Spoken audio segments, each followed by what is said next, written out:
Tugas Geografi, Interpretasi Citra Penginderaan Jauh, disusun oleh kelompok 10.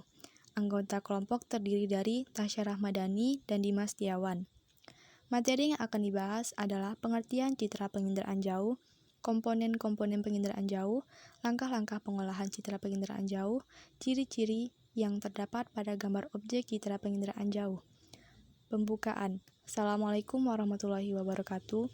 Kami dari kelompok 10 ingin menjelaskan materi-materi tentang interpretasi citra penginderaan jauh. Tahukah kamu apa itu citra penginderaan jauh? Penginderaan jauh merupakan pengukuran atau akuisisi data suatu objek atau fenomena, sebuah alat yang tidak secara fisik melakukan kontak dengan objek tersebut atau dari jarak jauh, misalnya dari pesawat luar angkasa, satelit, dan pengertian. Penginderaan jarak jauh adalah pengukuran atau akuisisi data suatu objek atau fenomena oleh sebuah alat yang tidak secara fisik melakukan kontak dengan objek tersebut atau dari jarak jauh, misalnya dari pesawat, luar angkasa, satelit, dan kapal. Contoh penginderaan jauh antara lain satelit pengamatan bumi, satelit cuaca, memonitor, jaring dengan ultrasonik, dan wahana luar angkasa yang memantau planet dari orbit. Citra penginderaan jauh adalah citra atau gambar suatu objek, daerah atau gejala yang diperoleh dengan penginderaan jauh. Pengertian menurut para ahli.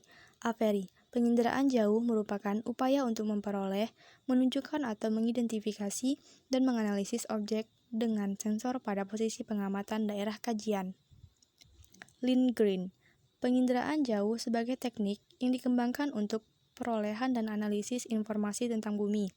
Informasi tersebut khusus berbentuk radiasi elektromagnetik yang dipantulkan atau dipancarkan dari permukaan bumi. Komponen penginderaan jauh. Energi. Untuk menghasilkan gambar rekaman objek, hal pertama yang dibutuhkan adalah sumber energi agar memungkinkan objek direkam oleh sensor.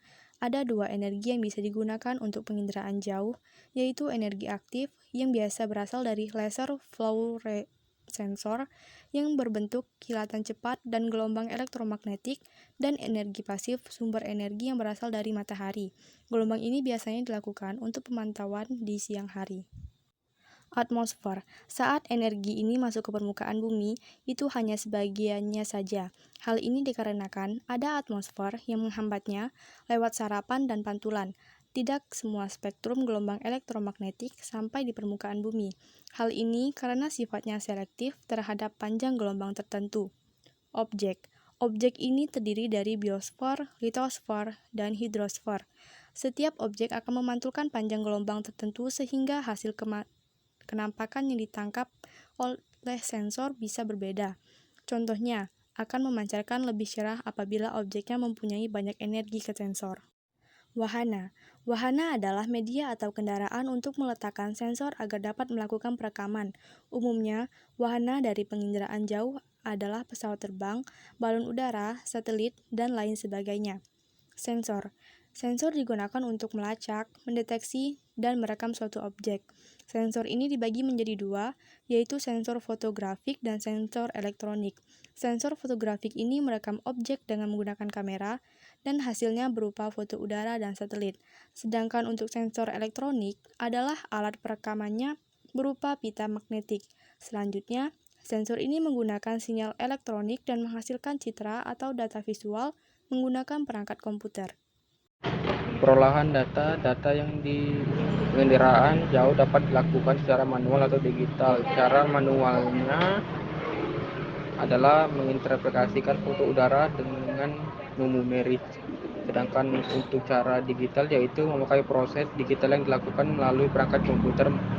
Penggunaan data adalah orang yang menggunakan data pengendaraan. Data ini kemudian dapat dimanfaatkan untuk berbagai bidang. Langkah pengolahan citra pengendaraan jauh. 1. Identifikasi. Deteksi adalah kegiatan pengamatan suatu objek dalam hasil rekaman citra. Di tahap inilah ditentukan ada atau tidaknya suatu objek, misalnya di dalam sungai terdapat objek bukan air. Identifikasi. Tahapan ini dilakukan untuk mengenali objek yang tergambar pada citra. Objek ini dapat dikenal berdasarkan ciri yang terekam oleh sensor menggunakan alat stereoskop. 3. Analisis. Tahap analisis ini memiliki kaitan dengan proses keterangan lebih lanjut. Misalnya pengumpulan keterangan dilakukan dengan mengamati kenampakan objek secara lebih detail. Ciri yang terdapat pada gambar objek citra penginderaan jauh. Ciri-ciri objek pada citra penginderaan jauh berupa bandar udara bisa dikenali dengan kenampakan berupa lapangan yang luas, datar, tekstur halus, landasan yang lurus, lebar, dengan pola yang teratur nampak jelas. Serta terdapat gedung terminal, tempat parkir pesawat, dan kadang-kadang nampak pesawat terbangnya. Kesimpulannya, citra penginderaan jauh adalah gambar rekaman objek yang dihasilkan dari tangkapan sensor baik secara optik maupun dengan menggunakan gelombang-gelombang elektromagnet. Citra penginderaan jauh terdiri dari citra foto dan citra non-foto.